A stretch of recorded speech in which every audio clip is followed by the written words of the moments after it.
Bonjour et bienvenue à toi dans cette nouvelle vidéo en droit des assurances. Aujourd'hui, nous allons étudier les conséquences du non-paiement de la prime par l'assuré. Pour ce faire, nous verrons ensemble la mise en demeure, la suspension de garantie et enfin la résiliation du contrat. Surtout, n'oublie pas de t'abonner à ma chaîne YouTube et de liker cette vidéo pour me soutenir. Et c'est parti!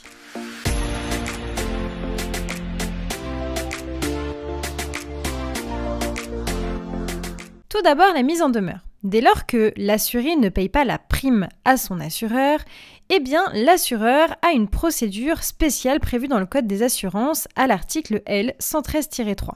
En effet, cet article va décrire la procédure en cas de non-paiement de la prime et note que l'assureur peut donc commencer par mettre en demeure son assuré. Après la date d'échéance, eh bien l'assureur peut envoyer donc une lettre recommandée dans les 10 jours. Cette lettre doit préciser la nature de la mise en demeure, la somme à régler, la levée de la garantie dans les 30 jours en cas de non-paiement. En termes d'effet, eh bien tu peux noter que la mise en demeure va interrompre le délai de prescription, mais également la mise en place d'un intérêt moratoire. À présent, étudions la suspension de garantie. Évidemment, 30 jours après la mise en demeure, l'assureur peut donc suspendre la garantie.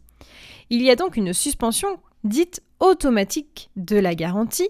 Attention à ne pas confondre avec la résiliation du contrat. En ce qui concerne donc cette résiliation de contrat, eh bien elle prend effet dans les 40 jours après la mise en demeure. Ici, je te renvoie à l'article L 113-3 du Code des assurances. Attention, l'assureur doit manifester une volonté claire de résilier et elle doit apporter absolument une preuve par lettre, par exemple de résiliation ou encore de mise en demeure. Enfin, tu peux noter que l'assureur peut agir évidemment contre l'assuré en paiement de la ou des primes qui n'ont pas été régularisées. Voilà, c'est la fin de cette vidéo. J'espère que tu as bien compris les effets du non-paiement de la prime par l'assuré.